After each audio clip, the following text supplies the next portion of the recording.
You think a state school degree and a psychology textbook gives you the right to diagnose my son, Miss Bennett? Patricia Ashcroft's voice cracked across the gymnasium like a whip, and 60 parents turned to watch Claire Bennett absorb the blow standing perfectly still. The gymnasium at Whitmore Preparatory Academy smelled like lemon polish and old money. Claire stood at the center of the horseshoe of folding chairs, aware that this room had already decided who she was before she'd said a single word about Marcus Cross. "I didn't diagnose anyone," Claire said, keeping her voice even. "I said, Marcus stopped speaking for hours when certain topics come up. That's a documented trauma response, and it deserves attention, not ridicule." Patricia rose without being asked, smoothing her cream Chanel skirt suit, as if the gymnasium itself might stain her. "Let's be honest with each other. You've been teaching here 2 years. Marcus comes from one of the wealthiest families in Manhattan. What trauma could he possibly have that you're somehow uniquely qualified to see?" A ripple of laughter moved through the horseshoe. Claire felt her face go hot, but she didn't look away. "Trauma doesn't check a bank account before it happens, Patricia. Money doesn't prevent it. Sometimes it just makes people better at hiding the evidence." Claire held Patricia's stare, refusing to blink first. Diane, Patricia's friend, leaned forward with a smile that wasn't a smile at all. "Did you get that insight from watching too much daytime television, honey? Or is it easier to blame the parents than admit you can't control a classroom?" The sting landed somewhere behind Claire's ribs, the particular cruelty she'd carried since she was 14, a cafeteria full of laughter she'd never forgotten. She'd built a wall around that memory for 15 years. She hated how fast these women could still find the cracks in it. "I have a master's in child psychology and 11 years working with children who've experienced loss or instability. I'm not guessing. I'm trained for exactly this conversation." "Then maybe you should have gone to a better school," Patricia said, and the gymnasium doors opened before anyone could laugh again. Adrian Cross walked in, wearing a charcoal suit that had clearly never seen a department store, flanked by 2 men who stopped by the door like they'd been carved there. He didn't look at the parents. He looked at Claire, and something about the stillness in his face made the room go quiet, in a way Claire's own presence never could. "Continue," he said. One word, low and flat, and Patricia sat back down so fast, her chair scraped the floor. Claire had never met Adrian Cross in person, only knew him from the school directory as Marcus's father, a name whispered in the teacher's lounge with a mixture of fear and fascination. Cross Holdings, real estate, shipping, half the waterfront in 3 boroughs. Nobody said the other word out loud, but everybody in that room knew it anyway. "I asked her to continue," Adrian repeated, walking to the back of the gymnasium instead of taking a seat, arms folded, eyes fixed on Claire. Claire turned back to the parents. "Marcus is smart, observant. He notices everything. When something upsets him, especially anything touching his home life, he shuts down completely. That's not misbehavior. That's a nervous system protecting itself from something it isn't ready to say out loud." "And you're an expert on his home life now?" Diane asked. "I'm an expert on children who've learned that silence is safer than speaking." "That's enough," Adrian said, and this time he didn't raise his voice. He walked forward slowly until he stood beside Claire instead of behind the crowd, and the shift in the room was immediate, like a change in pressure before a storm. "Patricia," he said, and the way he said her name made the woman's face go pale. "You run a foundation gala every spring my company funds 40% of. I'd think carefully before you finish whatever sentence you're building." Patricia's mouth opened and closed. Nobody spoke. "Miss Bennett has been in this school 2 years. In that time, my son has mentioned her name at dinner more than he's mentioned anyone else in his life, including me. So before this room decides she's incompetent, someone explain what qualifies the rest of you to make that judgment.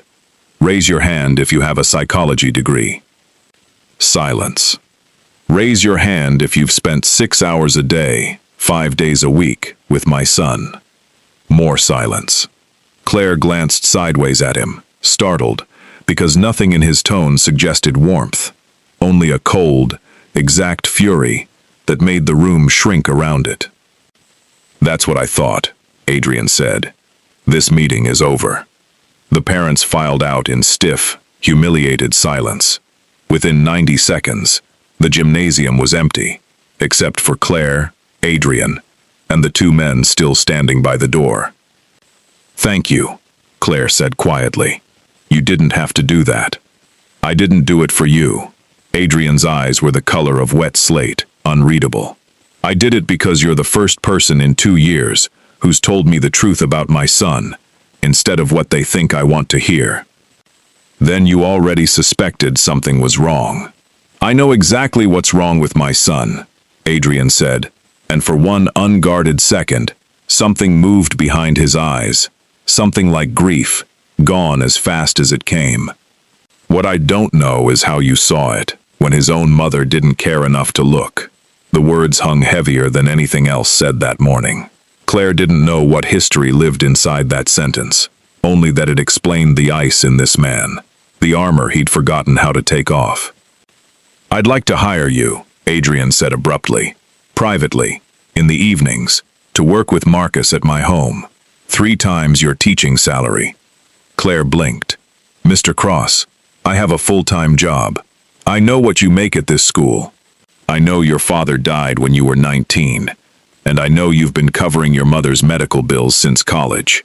He said it without cruelty, simply as fact, and the weight of it hit Claire like cold water. I don't ask people for things I don't already know I can get. I'm asking you, because my son needs you. Claire stood still, torn between fury at the invasion and something else entirely, some pull toward the crack she'd just glimpsed in his armor. I need to think about it, she said. Adrian studied her for a long moment before nodding once. Don't think too long, Miss Bennett. I'm not a patient man. He turned and walked out, his men falling into step behind him, and Claire stood alone in the empty gymnasium, heart pounding, with the distinct and terrifying sense that her life had just changed, and she hadn't agreed to any of it yet. Claire didn't sleep that night. She lay in her small Astoria apartment, staring at the water stain on the ceiling, shaped like Florida, running the numbers over and over. 3 times her salary meant she could finally move her mother out of the shared room at Willowbrook Assisted Living and into a private one. It meant she could stop choosing between her own rent and her mother's copays. She said yes the next morning. In a text she rewrote 4 times before sending. The Cross residence sat on a bluff in Locust Valley, an hour outside the city, hidden behind iron gates and a security booth manned by a guard who checked her ID against a list, even though he clearly already knew her name. The house itself looked less like a home and more like a fortress that had been convinced to grow a garden, with a black SUV parked in the circular drive that hadn't moved, as far as Claire could tell, in the 3 days since she'd started. Marcus was waiting for her in the study on her first afternoon, a small, serious 8-year-old with his father's slate-colored eyes and none of his father's stillness. He fidgeted constantly, picking at the hem of his sweater, refusing to look at her directly. Hi, Marcus. I'm Miss Bennett, but you already knew that. Claire sat down across from him instead of hovering, making herself smaller, less of a threat. I brought something. Dinosaurs or dragons? Marcus glanced up, surprised. Dragons, he mumbled. Good. Dinosaurs are just dragons that never learned to breathe fire. Claire slid a sketchbook and colored pencils across the table. Draw me the angriest dragon you can think of. For the first time since she'd met him, Marcus almost smiled. They worked like that for an hour, Claire asking easy, sideways questions, while Marcus drew, watching how his hand froze every time certain words came up. Mom, trip, before. Every time, the pencil stopped. His knuckles went white. his mouth closed like a door with a deadbolt. Adrian appeared in the doorway at the end of the session, and once Marcus had gone upstairs, he set a folded document on the table between them. "A schedule," he said. "Sessions logged to the minute. Topics cleared with me in advance. No discussion of his mother without my approval first." Claire looked at the paper, then at him.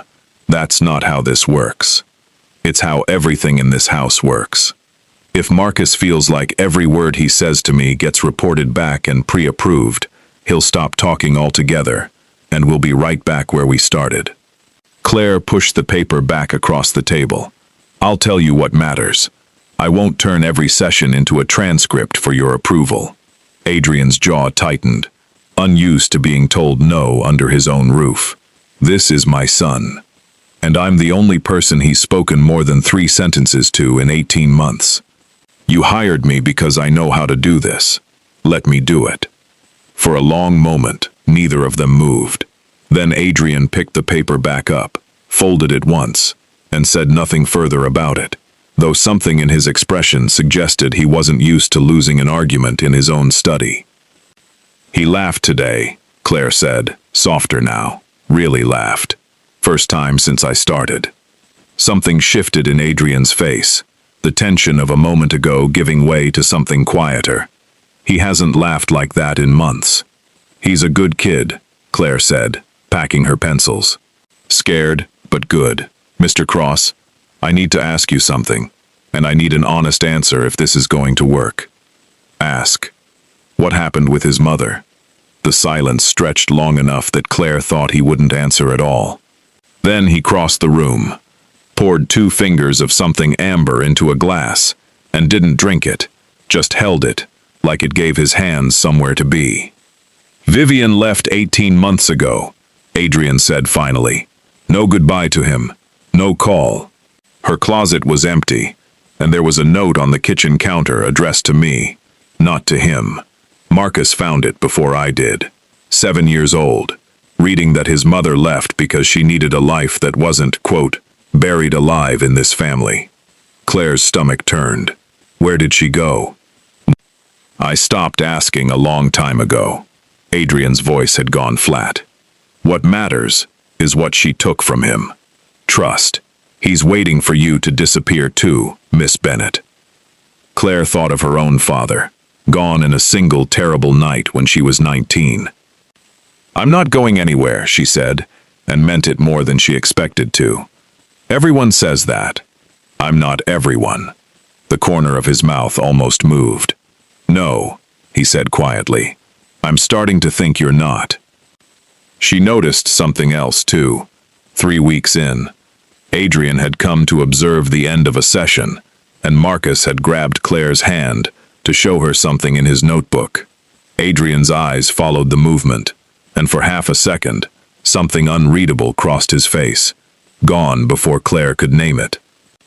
Passing the kitchen one afternoon, she heard the housekeeper mention a name in a low voice, Marchetti, before catching herself and changing the subject the moment Claire's footsteps sounded on the tile. It was a small thing. Claire filed it away, without understanding why it snagged in her mind at all. It was on a Thursday evening, packing up while Marcus practiced piano down the hall, that Claire overheard the conversation that would change everything. Adrian's study door was cracked open. A name stopped her cold in the hallway, one she recognized from a framed photograph in Marcus's bedroom. "Vivian's back in the city," said a voice Claire didn't recognize, low and urgent. "She's been seen twice this month, with Salvatore Renzi's people." "Boss, if she's talking to the Renzis, this isn't about custody. This is bigger, and I think she's coming for the boy." Claire stood frozen, one hand pressed against the cool wall, her heart hammering. "How sure are we?" Adrian's voice, low and controlled. "Sure enough, I pulled Marcus's security to level 2, as of this morning. Get me everything, every place she's been seen, every car registered to anyone in Renzi's circle." A pause, quieter, "and double whoever's on Miss Bennett when she's here. If Vivian knows enough to come after Marcus, She knows he's got someone new in his life. Claire backed away from the door as quietly as she could, retreating down the hall until she reached the staircase, gripping the banister, trying to steady her breathing before Marcus came looking for her. She didn't tell Adrian she'd overheard anything. Not that night. She told herself it was because she needed time to think. But the truth was simpler. She was afraid of what it would mean to be inside this house, inside this danger, and still choose to stay. She stayed anyway. Adrian called her into his study 4 days later, after Marcus had gone to bed, a manila folder sitting closed on the desk between them, like something that might detonate. "I had you looked into," he said, without preamble, "before I hired you." Again since. Claire felt something cold slide down her spine. "You investigated me. I investigate everyone who comes near my son. It's not personal." He opened the folder, though he didn't need to look at it, clearly already having memorized every line. "Your father, Richard Bennett, attorney, killed in a car accident on the Sprainbrook Parkway when you were 19, 3 weeks before he was scheduled to testify in a federal case involving a shipping company called Meridian Freight." The room tilted. Claire's hands went cold in her lap. That accident was ruled just that. Black ice. "Meridian Freight was a shell company," Adrian said quietly, watching her face with an intensity that felt like being pinned to a wall. "Used to move money for organizations that don't exist on paper. I know this because my father used shell companies exactly like it 20 years ago, before I inherited this life, whether I wanted it or not." Claire's mouth had gone dry. "You're telling me my father's death was connected to organized crime?" "I'm telling you I don't know yet, but I recognize the shape of it. And I know you never told anyone at that school what really happened, because you were 19, and terrified with no proof, and no one with that kind of power would have listened anyway." Claire's eyes burned. 15 years of grief cracking open in front of a man she'd known less than a month. She stood up so fast her chair scraped the floor. "Why are you telling me this now?" "Because you deserve the truth more than most people I know." Adrian rose too, closing the distance between them. "And because, if my instincts are right, whatever happened to your father might connect to people still operating in this city. People I know personally. Some of them sit across the same tables I do." They were standing close now, closer than employer and employee should stand. Claire's breath caught. Without thinking, she reached out and gripped the edge of the desk beside him, instead of stepping back, refusing to be the one who retreated first. Adrian's eyes dropped to her hand on the desk, then back to her face, something shifting behind them, careful and unreadable. "Adrian," she said, his name slipping out unplanned. He didn't answer with words. He reached out, slowly, and tucked a strand of hair behind her ear, the gesture so unlike the cold, controlled man from the gymnasium that Claire forgot to breathe. His hand lingered a half-second too long against her jaw, before he seemed to catch himself, stepping back like he'd been burned. His phone buzzed on the desk. He didn't move to answer it. "I have to go," Claire whispered.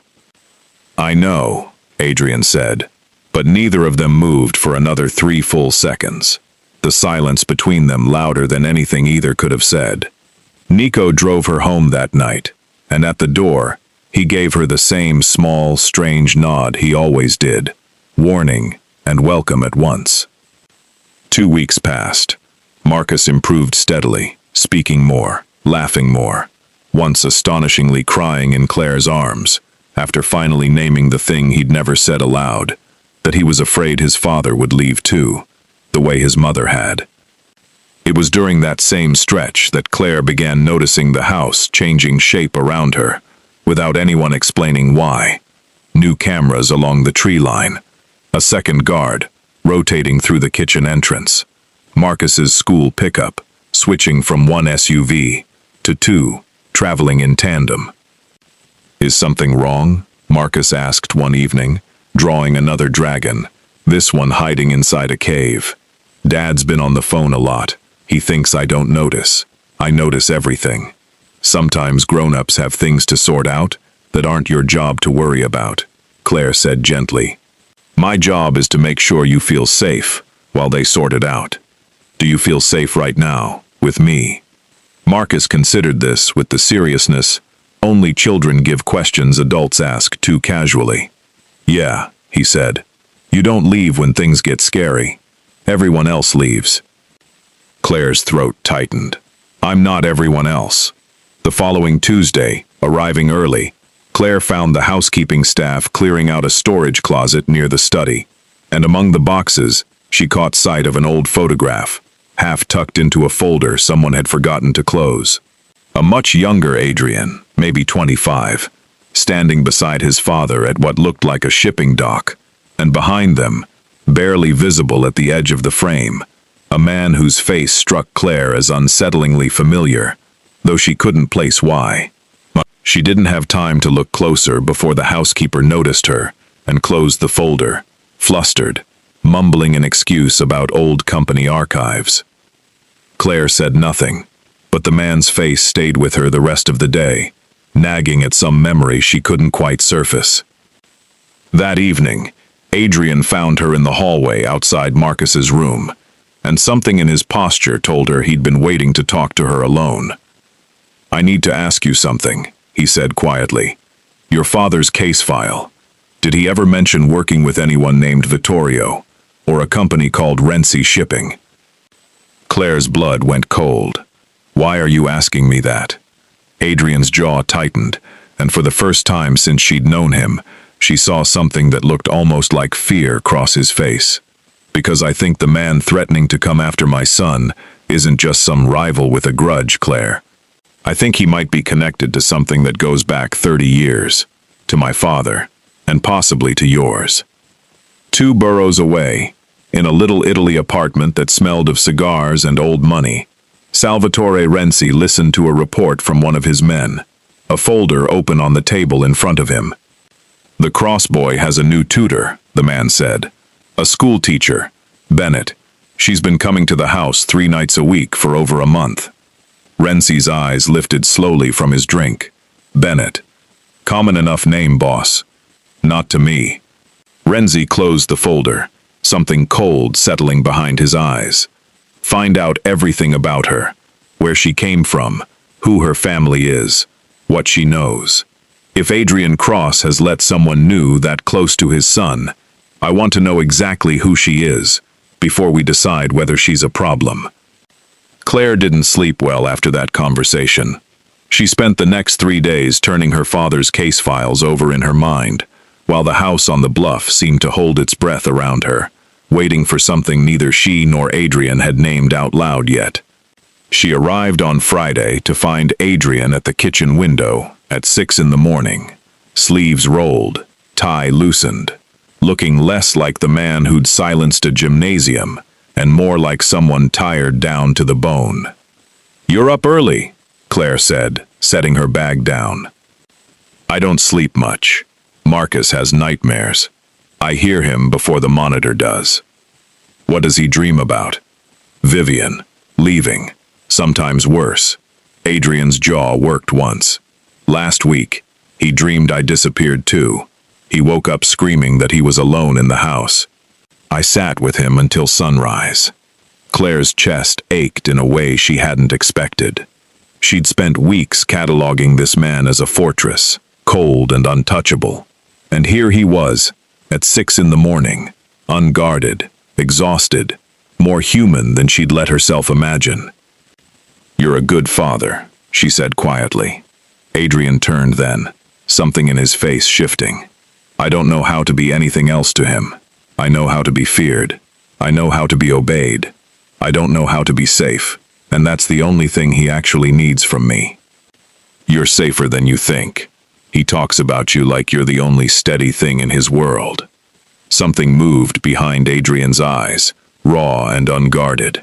Neither of them spoke, the kitchen quiet, except for the refrigerator's hum. That fragile intimacy lasted exactly 2 days. On Sunday, Claire's college friend James stopped by unannounced, having tracked her down through her mother's facility after losing touch for years. He was easy, familiar, harmless, and Claire walked with him out to his car in the circular drive, laughing at some old joke, her hand briefly on his arm, nothing more. She didn't see Adrian watching from the study window until she came back inside and found him standing in the front hall, jaw set in a way she'd never seen, directed at her before. "Who was that?" Adrian said, not a question, a demand dressed as one. "An old friend from college. Why? You've never mentioned him." "I don't report my personal life to you, Adrian." Claire felt her spine straighten on instinct. "He drove out because my mother mentioned I was working somewhere new and he was worried." "Worried." Adrian repeated the word, like it tasted wrong in his mouth. He turned to the window, shoulders rigid, and when he spoke again, his voice had gone quieter, more dangerous for its restraint. "You laughed with him the way you laugh with Marcus. I don't like not knowing who has that from you." Claire stared at him, understanding arriving slowly. "Are you jealous?" "I don't do jealous." The denial came too fast, too flat, and Adrian didn't turn around to say it. "You're doing a remarkable impression of it." Adrian said nothing for a long moment, and Claire watched his hand tighten once against the windowsill before releasing. A small, involuntary thing he likely didn't know she'd seen. Something warm and unexpected bloomed in her chest, despite herself, before the moment shattered entirely 4 days later. Saturday brought the quarterly, a business dinner disguised as a social event. 40 guests filling the great room, while Claire kept Marcus occupied upstairs. She'd stepped out for water when she nearly collided with a woman in an emerald gown, blonde hair swept back, a face she recognized instantly from the photograph in Marcus's bedroom. Adrian Cross. "You must be the teacher," Vivian said, looking Claire over slowly.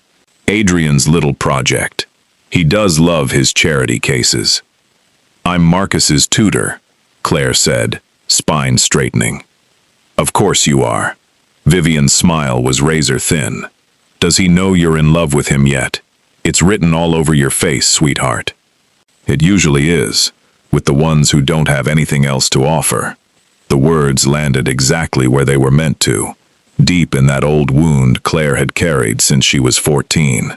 Adrian's voice cut through the hallway before she could respond. "Vivian, you weren't invited tonight."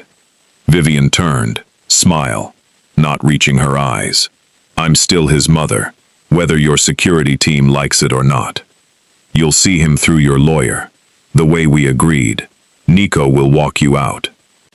Vivian's eyes flicked once more to Claire, before she let herself be led away, but not before leaning close enough for only Claire to hear. "Enjoy him while you can, honey.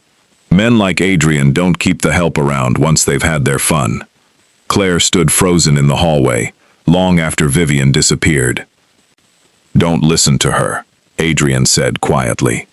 "Why did you never tell me she still tried to see him?" Claire's voice came out sharper than she intended. "Because it's not your concern," Adrian said, and immediately saw the mistake land on his own face. "Not my concern. I've spent weeks in this house learning your son's nightmares, learning things about my own father's death, because you handed them to me piece by piece. And his mother, possibly conspiring with organized crime, is not my concern. You interrogate me about an old college friend in your driveway, but Vivian showing up uninvited is none of my business." Adrian's face went still. "That's different. Is it? Or is it just that you get to decide what I'm allowed to know, and what I'm allowed to feel, on your schedule? I'm not one of your employees you can manage with information rationed out however you see fit, Adrian. I'm a person whose father might be dead because of people you sit across a table from, and you didn't think that was worth telling me until I overheard it through a door." Silence stretched between them, heavy and dangerous. "You're right," Adrian said finally, quiet and clipped. "I should have told you. I made a choice, and it was the wrong one. That's not an apology. It's the only one I know how to give. I don't know how to let people in, Claire. I've spent my life making sure no one gets close enough to use against me, and it cost me a wife who never loved me, and a son who's afraid I'll vanish the way she did. Then maybe it's time you learned, Claire said quietly, because Marcus needs a father who lets people in, not one who controls how much of himself anyone's allowed to see. And so do I, if I'm going to keep standing in the middle of whatever this is. She left the party early that night, and neither of them spoke again for 4 days, the longest gap since she'd started coming to that house. A silence that felt, to Claire's own surprise, far lonelier than she expected it to. The 4 days of silence ended with a phone call at 11 at night. Adrian's voice clipped and urgent, in a way Claire had never heard. I need you here, now. It's Marcus. Claire was in Nico's car within 10 minutes, imagining every terrible possibility. What she found when she arrived was worse than anything she'd imagined, though not in the way she expected. The study was full of people. Adrian's head of security, a lawyer Claire didn't recognize, and Adrian himself, standing behind his desk with an expression she'd never seen on him before, something between fury and devastation. Sit down, Miss Bennett, the lawyer said, and the formality of her own name struck Claire like a slap. What's going on? Where's Marcus? Marcus is asleep. He's fine. Adrian's voice was flat, controlled in the worst way. We found $40,000 in cash hidden inside a hollowed-out book in the study, along with a burner phone that's called Salvatore Renzi's organization 11 times in the past month. Claire's blood went cold. I don't understand what that has to do with me. The book was on the shelf behind the desk, where you tutor Marcus 3 nights a week, the head of security said, sliding a photograph across the desk. Access to that room is restricted to family, staff who've worked here over 5 years, and you. I have never touched that shelf in my life. Claire's voice rose, panic clawing up her throat. Adrian, you know me. I want to believe that. Adrian's jaw was tight, his eyes refusing to fully meet hers, and that refusal cut deeper than anything he could have said. But your father was building a case against people connected to organizations exactly like Renzi's. You've had unsupervised access to this house for 2 months. $40,000 and a burner phone is exactly the arrangement someone makes when they're paid to gather information. The room tilted. Claire felt the accusation land like a physical blow, the old cruelty of Patricia Ashcroft's gymnasium rising up again, except this time it wasn't about her weight or her degree. This time, it was about her father's murder, being twisted into a motive for betrayal. You think I'm working for the people who killed my own father? Claire's voice had gone very quiet. You think I spent 2 months building trust with your son so I could plant evidence against you? I don't know what to think. Adrian's voice cracked, just slightly, the first fracture Claire had seen in his composure since the gymnasium. I want it to not be true, but the evidence is sitting on this desk. Claire looked around the room, at the lawyer's careful neutrality, at the security chief's cold assessment, at Adrian's face torn between 2 truths he couldn't reconcile, and something in her chest went very still, very cold. She thought of every room she'd ever stood in, where people decided who she was before she opened her mouth. I'm not going to beg you to believe me, she said, standing slowly, gathering the last of her dignity around her like a coat. I know what I am and what I'm not, and no amount of planted evidence changes that. But remember something, Adrian. You told me you investigate everyone who comes near your son, because you can't afford not to. You know my father's death certificate, my mother's medical bills, my rent, my degree. If I were capable of selling out a child for $40,000, you would have found that in me months ago. Adrian didn't answer. His silence was its own answer, and it hurt worse than any accusation could have. I'll collect my things, Claire said. Please tell Marcus I didn't leave because I wanted to. She walked out of that house with her head high, refusing to let a single tear fall until she was in the back of a taxi she called herself, refusing Nico's car, refusing anything that still belonged to that world.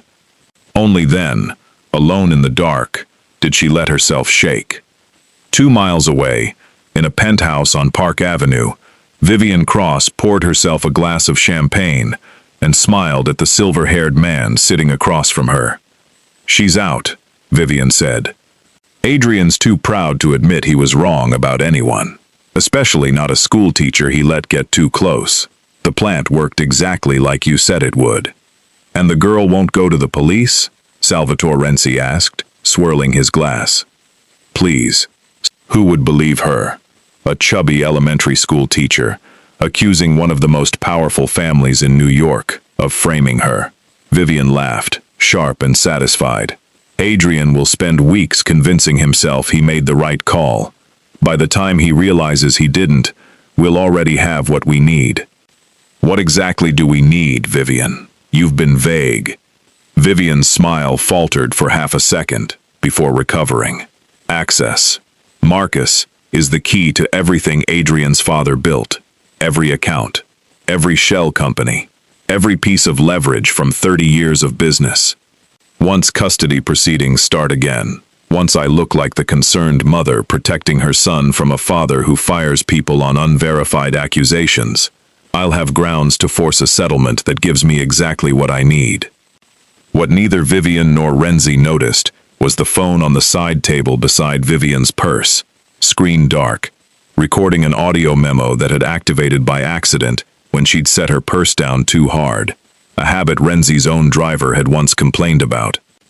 Back in Locust Valley, long after Claire's taxi had disappeared down the drive, Nico stood in the study doorway, watching Adrian stare at the photograph of the hollowed book. "Boss," Nico said carefully, "I check that shelf every week for the alarm wiring. It was empty 3 days ago. There's no way Miss Bennett had time alone in this house to hollow out a first edition and stash $40,000 without staff noticing." Adrian looked up slowly, something cold and dawning moving across his face. Then who had access to this room in the last 72 hours? Nico hesitated, and in that hesitation, Adrian already knew the answer before it was spoken. "Vivian was here Tuesday," Nico said quietly. "Told the front gate she'd left something from the quarterly dinner. 20 minutes. Alone." Adrian didn't sleep that night. He sat in his study long after Nico left, the photograph of the hollowed book still on his desk, replaying every word Vivian had said to Claire in that hallway. He thought about the way Claire's face had looked in that gymnasium, refusing to shrink, and the way it had looked tonight, refusing to beg. He had watched a woman stand in front of an accusation that could have destroyed her reputation, and simply walked out with her dignity intact, and he had let her walk. By morning, he'd called in a forensic technician who specialized in things Adrian preferred not to explain to people outside his circle. By noon, the technician confirmed what Nico already suspected. The burner phone had been activated only 4 days earlier, the same day Vivian had come to the house uninvited, the same day she'd been alone in that study for 20 minutes. "She set Claire up," Adrian said quietly, more to himself than to Nico. "Looks that way, boss. Question is why?" Adrian was already pulling up security footage from the quarterly dinner, scrubbing back to Vivian's 20 minutes alone, watching his ex-wife move through his house like she still owned every inch of it. Something cold and furious settled into his chest that had nothing to do with Claire, and everything to do with the woman he'd once promised to protect. He called Claire 4 times that day. She didn't answer once. By 9 that night, Adrian arrived at her Astoria apartment uninvited. Claire opened the door in sweatpants, her face falling the moment she saw him. "I have nothing to say to you. I know it wasn't you."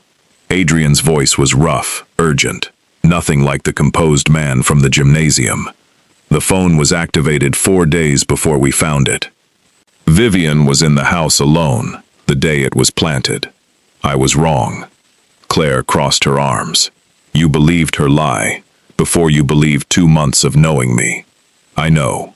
Adrian's jaw tightened. I've spent my whole life trusting evidence over feeling, because feeling gets people killed in my world. I didn't separate what I saw on that desk from what I know about you, and that's on me. I'm not asking you to forgive that tonight. I'm asking you to be careful, because you might be in more danger than either of us realized. Why would Vivian care about me at all? You're not nobody to Marcus, Adrian said quietly. And you're apparently not nobody to me, which means you're a variable she needs removed. Before Claire could respond, his phone rang. Nico's name on the screen, and something in his face changed the instant he answered. Boss? Nico's voice came through, loud enough that Claire could hear the panic in it. Marcus is missing. Windows open. He's gone. The world dropped out from under both of them at once.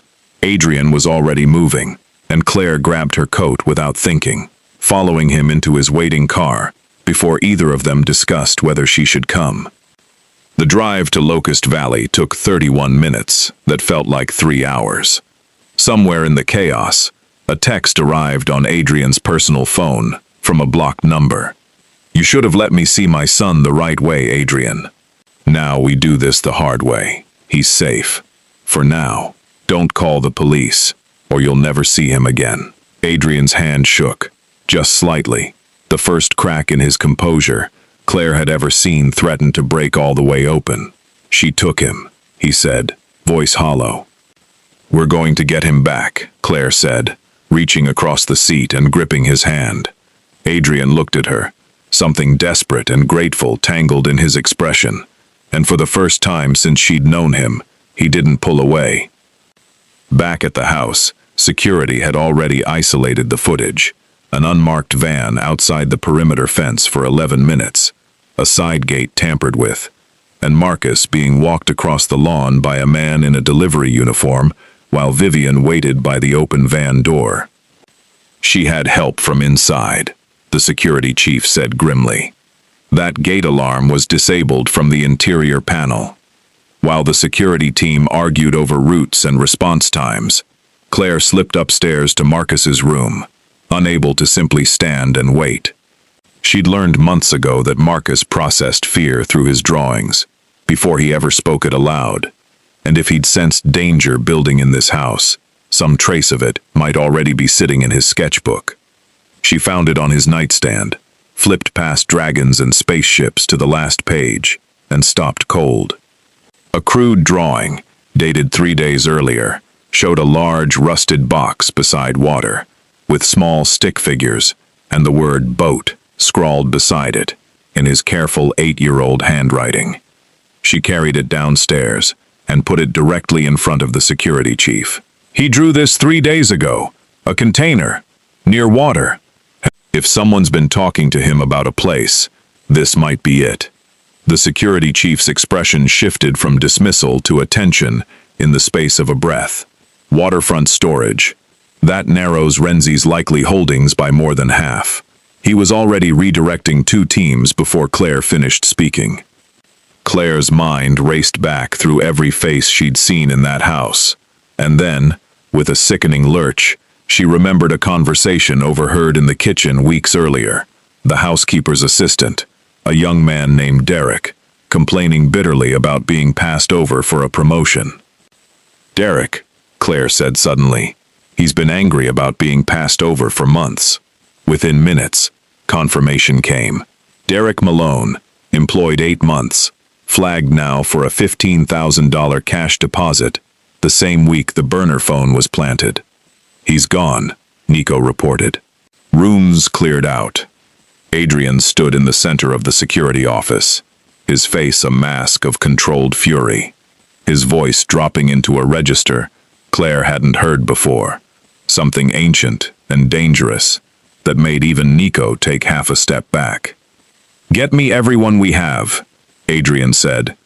My son has been gone 40 minutes, and I intend to have him back before Vivian and Renzi finish congratulating themselves. Claire stood beside him, unshaken by the darkness in his voice, understanding for the first time exactly what kind of man lived inside this house, and exactly what he was capable of when the person he loved most had been taken from him. She thought of the boy who drew dragons, that finally stopped hiding in caves, and felt something harden inside her own chest to match Adrian's resolve. Whatever came next, she wasn't leaving until Marcus was home. Claire's mind wouldn't stop racing as the security team pulled up satellite mapping of every property tied to known Renzi holdings. But something about the noise in the room made her step back and think instead of react. She thought about her father, about boxes she'd never opened. Adrian. Her voice cut through the chaos. My mother has boxes of my father's old case files in a storage unit in Queens. I've never looked through them. I couldn't. But he was building a case against Meridian Freight before he died. If there's a connection between Meridian and Renzi, the evidence might be sitting 15 minutes from here. Adrian turned to her, something sharpening in his expression. Why would that matter tonight? Because whatever Vivian and Renzi actually want isn't just custody or leverage. It's something specific. Your text said instructions were coming. What if they want an exchange? Marcus, for whatever my father found before he died. The security chief looked skeptical, but Adrian's face had gone very still, the particular stillness Claire now recognized as him processing something too large to say out loud immediately. My father did business with a man named Vittorio Renzi 30 years ago, Adrian said slowly. Salvatore's father. There was a falling out, something buried so deep. I was only ever warned never to trust anyone with the Renzi name. What if my father and yours crossed paths on opposite sides of whatever the Renzis were building? Nico, listening from the doorway, stepped forward. Boss, there's something else. Vivian's background check came back clean, because we only looked 5 years back. I pulled her full file tonight. She was working as a hostess in Little Italy, the same year Vittorio Renzi's organization was under federal investigation. Her maiden name wasn't Marchetti. It was changed, legally, 4 years before she met you. Adrian's face drained of color. Say that again. I don't think she fell in love with you and left for Renzi's people, boss. Nico's voice was grim. I think she was placed with you from the beginning. 11 years.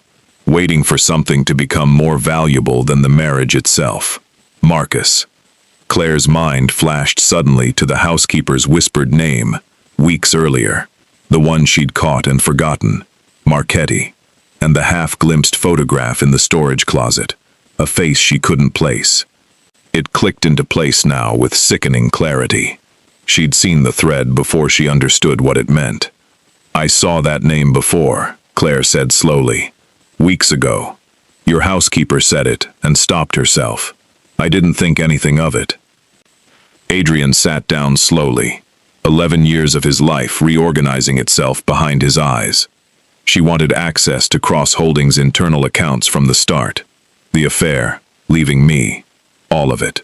Not betrayal. An exit, once the job was done, and something new became more valuable. Nico looked up from his laptop, something strange crossing his face. Boss, there's one more thing, and I don't think it's a coincidence. 6 weeks ago, Miss Bennett flagged an unmarked van, idling outside the gate for over 20 minutes. Logged it with the day guard, nothing more. I just cross-referenced the plate. It's registered to a shell company, tied to Renzi. That was the same afternoon you changed your route home last minute, because Marcus asked you to stop for ice cream instead. Adrian went very still. The Sunday route, the one I always take. The one that gets ambushed clean, boss. If a car's sitting on that corner, watching for a black SUV that never varies its schedule. Nico closed the laptop. She didn't know what she was looking at, but she's the reason you weren't on that road that day.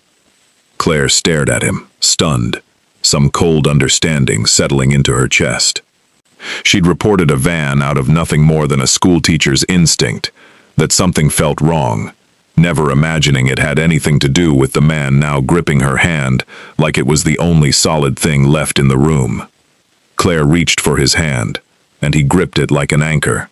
If that's true, then whatever they want now is about finishing something they started decades ago. If my father died because he found evidence connecting Meridian Freight to Vittorio Renzi, that evidence might be the one thing that could destroy Salvatore's entire organization today. Which means Marcus isn't just a hostage. Adrian's voice hardened. He's leverage to make sure that evidence never surfaces. The blocked number sent a second message 20 minutes later. An address. An abandoned freight warehouse on the Brooklyn waterfront. Owned, according to Nico's search, by a shell company 3 degrees removed from Meridian Freight itself. Bring the Bennett girl. Bring whatever her father left behind. No police. 2 hours, or you'll never see your son's face again. Claire's blood went cold seeing her own name in that message. Confirmation that she had never been incidental to this. That from the moment Adrian hired her, she had been standing at the center of a conflict 2 families had circled for 30 years. I'll go to the storage unit, Claire said, already moving toward the door, adrenaline steadying her hands where fear had made them shake moments before. You get your people ready.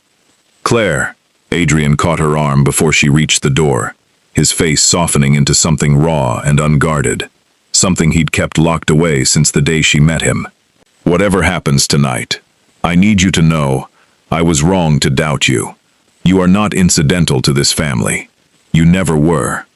Claire's breath caught, but there was no time for the moment to become anything more. Get your son back, she said. We'll figure out the rest after. 90 minutes later, in a dusty storage unit off Northern Boulevard, Claire knelt among boxes she hadn't touched in a decade, tears streaming down her face as she found her father's handwriting for the first time in 10 years. A leather folder marked in his careful attorney's script.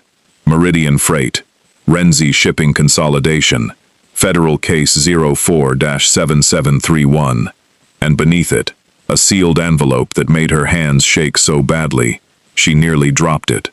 For whoever finds this after me, I'm sorry I couldn't finish it. Across the water, Marcus Cross sat tied to a metal chair, beside a rusted shipping container, tears silently streaming down his face, while his mother stood 10 feet away checking her watch, and Salvatore Renzi loaded a handgun, with the calm, practiced ease of a man who had done this before and expected to do it again long before the sun came up over the harbor. The warehouse smelled of salt water and rust, floodlights from the harbor bleeding through broken windows in long gray stripes across the concrete floor. Marcus had stopped crying by the time Adrian's car turned onto the access road, exhaustion and fear having burned through everything, except a small, stubborn refusal to look at his mother. You could at least pretend to be scared for the right reasons, Vivian said to him, crouching slightly, so she was at his eye level, her voice honeyed in a way that made Marcus flinch. This will all be over soon, baby. Mommy just needs Daddy to give her something, and then we can be a family again. You're not my mommy, Marcus said, so quietly Vivian almost didn't hear it, but she did, and something ugly flickered across her face before she stood and turned away. Salvatore Renzi checked his watch again, methodical, unbothered, a man who had waited 3 decades for this night, and intended to enjoy every remaining minute of it. Your ex-husband is nothing if not punctual, Vivian. Let's hope his little schoolteacher found what her father left behind. Adrian's car and 2 others pulled into the loading bay exactly at the 2-hour mark, headlights cutting through the dark warehouse in slow, deliberate arcs. Adrian stepped out first, alone, unarmed as instructed, his face carved from stone in a way that made even Renzi's men shift uneasily where they stood. Where's my son? Where's the girl? Renzi answered, and what she found. Claire stepped out from behind the second car, the leather folder clutched against her chest like a shield, her heart hammering so hard she could feel it in her throat. Marcus's eyes found her instantly across the warehouse floor, and something in his small, terrified face cracked open with hope. Miss Bennett, he called out, voice breaking, and one of Renzi's men stepped forward to silence him, before Adrian's voice cut through the space like a blade. Touch him again, and this conversation ends very differently. Renzi smiled thinly.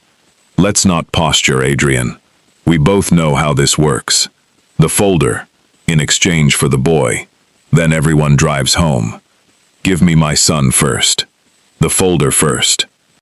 Claire's hands were shaking, but she stepped forward anyway, closer to the center of the warehouse, where the floodlights converged, refusing to let her fear show the way she'd refused to let it show in that gymnasium months ago. My father spent the last year of his life building this case, she said, her voice carrying across the concrete. He knew about the shell companies, the laundering routes through the harbor, and the deal your father made with Adrian's father 30 years ago, that both families have spent 3 decades trying to bury. Careful, sweetheart, Vivian said, stepping forward, something brittle beneath her composed exterior. He also kept a copy. Not this one. This is his working file. The documentation that would sink your organization is already sitting with a federal contact he trusted, sealed to be opened if anything ever happened to him, dated the week before he died. Whatever you do to me or Marcus tonight, it's already too late. It's been too late for 15 years.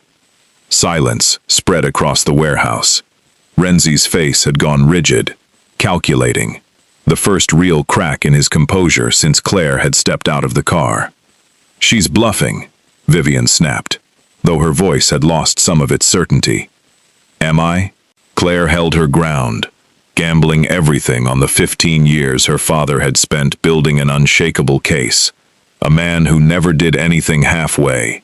Would Richard Bennett really leave only one copy of the most dangerous work of his life, sitting in a Queen's storage unit, where his teenage daughter could stumble onto it?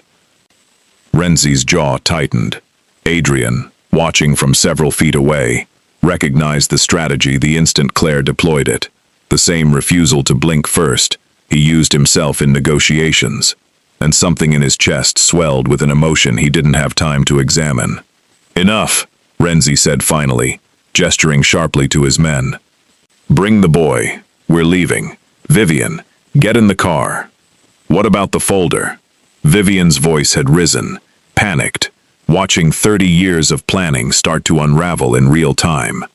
The folder is worthless, if she's telling the truth, and I'm not staying here long enough to find out.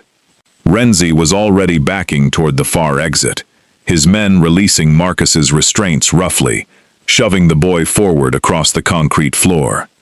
One of Renzi's men, younger and more rattled than the rest, fired a single wild shot toward Adrian's line as he retreated.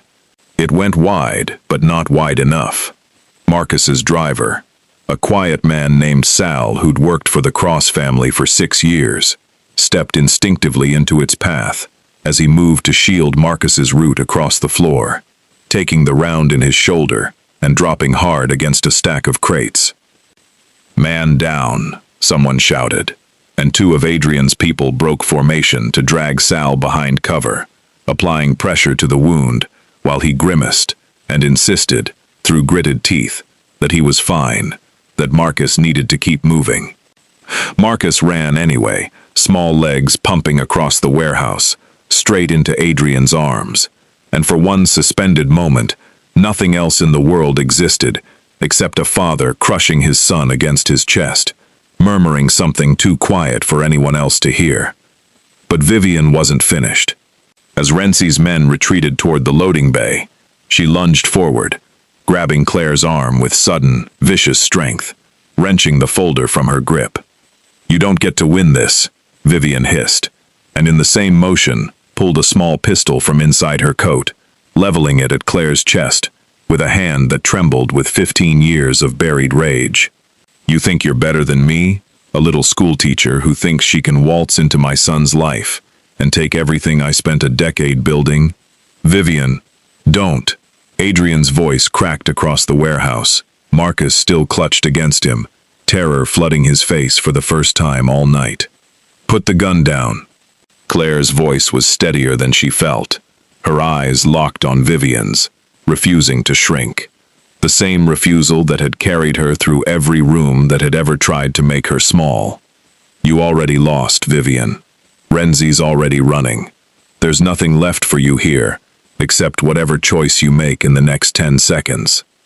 For one endless moment, the warehouse held its breath, Vivian's finger tightening on the trigger, Adrian frozen with his son in his arms, and Claire standing perfectly still in the crossfire of a war that had started 30 years before she was born. Then a single gunshot cracked through the warehouse, and someone screamed. The scream had come from Vivian herself. The gunshot hadn't come from her weapon at all.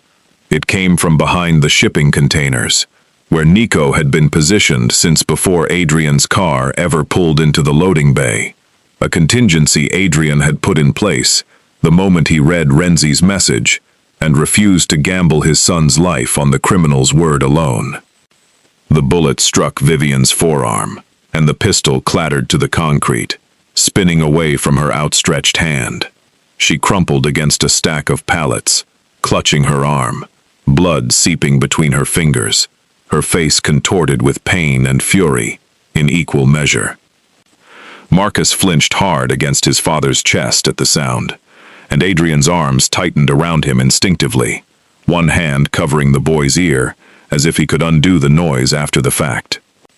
"Get the folder," Adrian barked, and two of his own security men moved fast, one retrieving the leather case from where it had fallen, the other pinning Vivian's good arm behind her back before she could reach for anything else. Renzi hadn't made it to his car. The moment gunfire erupted, his own men scattered, and Adrian's team, 3 times the number Renzi had brought, closed the warehouse exits before a single vehicle could clear the loading bay. Within 90 seconds, Salvatore Renzi stood surrounded, his composure finally, completely broken, hands raised, his empire of 30 years collapsing in real time on a stretch of rusted concrete by the water. "You have no authority here," Renzi snarled, though the words came out thin, desperate. "I don't need authority," Adrian said, walking toward him slowly, Marcus still gripping his hand, refusing to let go even now. 3 federal agents are en route. 11 months of evidence, fed through a contact who owed my father a favor 30 years ago. You didn't take my son tonight, Renzi. You handed me the last piece I needed to finish what Richard Bennett started 15 years ago and never got to complete. Claire's breath caught. She looked at Adrian, stunned, understanding all at once that the calm, controlled man who'd stood in that gymnasium months ago had already been quietly working toward this exact moment, long before she'd overheard a single conversation through his study door. Nico stepped out from behind the containers, lowering his weapon, his eyes finding Adrian's across the wreckage of the night. Neither man said anything. They didn't need to. 9 years of working together had built a language that didn't require words, and Adrian's single nod was thanks enough for a bullet that had likely saved more than one life in that warehouse. Federal agents arrived 12 minutes later, moving through the warehouse with quiet, practiced efficiency, cataloging evidence, reading Renzi and 2 of his men their rights, while a paramedic examined Vivian's arm before she too was placed under arrest. Another medic worked on Sal, the driver, stabilizing the wound in his shoulder before loading him onto a stretcher. He gave Adrian a thumbs up as they wheeled him past, insisting he'd be back to driving within a month, and Adrian gripped his good hand for a moment, something wordless passing between them. "You'll regret this, Adrian," Vivian spat, as they led her toward a waiting car. "I gave you 11 years. You gave me a son," Adrian said quietly, "who spent every night for the last year, afraid you'd disappeared, because you never loved either of us enough to stay. That's the only truth that matters tonight." Vivian had no answer for that. She looked away first, toward the harbor lights, toward a life she'd spent 11 years constructing that had just collapsed in the space of a single gunshot. The following morning, Adrian gathered the entire household staff in the great room before any of them left for the day. Claire standing beside him, though she hadn't asked to be there. He laid it out plainly. The burner phone, the hollowed book, Vivian's 20 minutes alone in the study, and the confirmation from federal investigators that the frame had been deliberate and complete. Several of the staff exchanged uneasy glances, aware of whispers that had circulated the week Claire was let go. Miss Bennett was never disloyal to this family, Adrian said, his voice carrying the same authority it had in that gymnasium months earlier. She was targeted because of it. I want that understood by everyone under this roof. No one argued. Claire knelt down in front of Marcus once the chaos had settled, checking him over gently, brushing dirt from his small shoulders. Are you okay? Did they hurt you? I knew you'd come, Marcus said, voice trembling but steady beneath the fear, his small arms wrapping around Claire's neck. You said you don't leave when things get scary. Claire held him tight, tears finally spilling over, and over his head, her eyes found Adrian's, standing a few feet away, watching them with an expression she'd never seen on his face before, something stripped of every wall he'd spent a lifetime building. Later, after Marcus had fallen asleep in the back of the car, exhausted past the point of nightmares, Adrian pulled over on a quiet stretch overlooking the harbor, the lights of Manhattan glittering across the water in the distance. He didn't speak right away. For a long moment, he simply sat there, hands loose on the wheel, staring at the skyline like a man trying to remember how to breathe normally again. Then he reached over, found Claire's hand in the dark, and held it, turning it over once in his own, like he was memorizing the shape of it. I don't know how to do this, he said finally, quiet, rough. I've never had to. You're doing fine so far, Claire said softly. Adrian looked at her for a long moment, and instead of answering, he lifted her hand and pressed his mouth to her knuckles, slow, deliberate, his eyes closing briefly, like something in his chest had finally been allowed to rest. When he opened them again, he didn't let go of her hand. Ask me again tomorrow, Claire whispered, echoing words she hadn't meant to say yet. When it's an ordinary Tuesday, see if you still mean it. The corner of Adrian's mouth lifted, the first real, unguarded smile Claire had ever seen on his face, and he pressed his forehead briefly against hers, instead of answering with words at all. Behind them, Marcus stirred faintly in his sleep, murmured something about dragons, and settled again, safe, and for the first time in longer than either of them could remember, so were they. 6 weeks passed before the story became public, and when it did, it broke across every financial news outlet in the country. Salvatore Renzi, indicted on federal racketeering and money laundering charges. His organization's 30-year shipping fraud finally unraveled by evidence collected by a murdered attorney named Richard Bennett, and completed, 15 years later, by his daughter. Adrian Cross, born Vivian Marchetti, pled guilty to conspiracy and kidnapping charges in exchange for a reduced sentence. Her decade-long infiltration of the Cross family, dissected in careful, damning detail across 3 separate news cycles.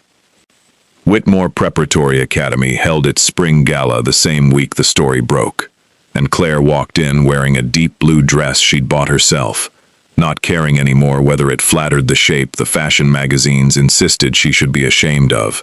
6 months earlier, she'd stood in a gymnasium, 2 floors below this very ballroom, absorbing insults from women who now went quiet whenever her name came up in conversation. She caught Patricia Ashcroft's eye across the room the moment she and Adrian walked in together, his hand resting at the small of her back, easy and certain, in a way that made half the room turn to stare. Patricia approached within minutes, her smile stretched thin. Claire, I heard you've been quite busy lately. You should have told us you had such interesting connections. I didn't have connections, Patricia, Claire said evenly, meeting the woman's eyes without flinching. I had training, instincts, and a father who taught me to stand my ground even when people decided who I was before I opened my mouth. Everything else was just people finally being honest about what they saw. Patricia had no response for that. Claire watched her retreat toward the bar with something that felt, for the first time in 15 years, like closure rather than lingering shame. Marcus found them an hour later, tugging Claire toward the dessert table, his laughter loud and unguarded, nothing like the frightened, silent boy from that first gymnasium meeting. He'd started speaking in full sentences at school again, his nightmares grown fewer, replaced most nights by ordinary 8-year-old dreams about dragons and space, and whether his father would let him get a dog.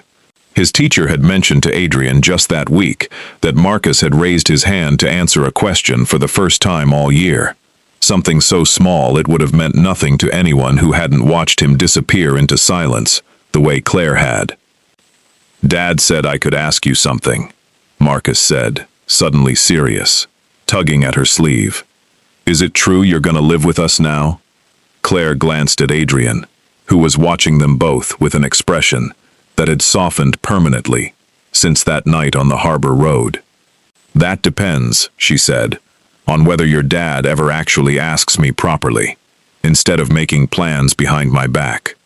Adrian's mouth curved into the smile that had become entirely hers over the past 6 weeks. He didn't make a speech this time. He simply knelt, right there in the middle of the ballroom, and opened a small box, letting the ring catch the light, letting the gesture speak for itself, while 300 of Manhattan's wealthiest parents turned to watch. "Yes," Claire said, laughing through tears she didn't bother hiding, before he'd said a single word. "Yes, you impossible man." Marcus whooped loud enough to turn every remaining head in the ballroom, throwing his arms around both of them at once. Patricia Ashcroft watched from the bar, silent, and said nothing at all. They married that autumn, a small ceremony overlooking the same harbor, where everything had nearly ended, Marcus serving as ring-bearer, with a solemn seriousness that made the entire small gathering of trusted friends and family laugh through their tears. Claire's mother moved finally into a private room at a much better facility, sat in the front row, holding a photograph of Richard Bennett, whispering to it quietly before the ceremony began. A private conversation between a daughter and the father who had, in the end, protected her from beyond the grave.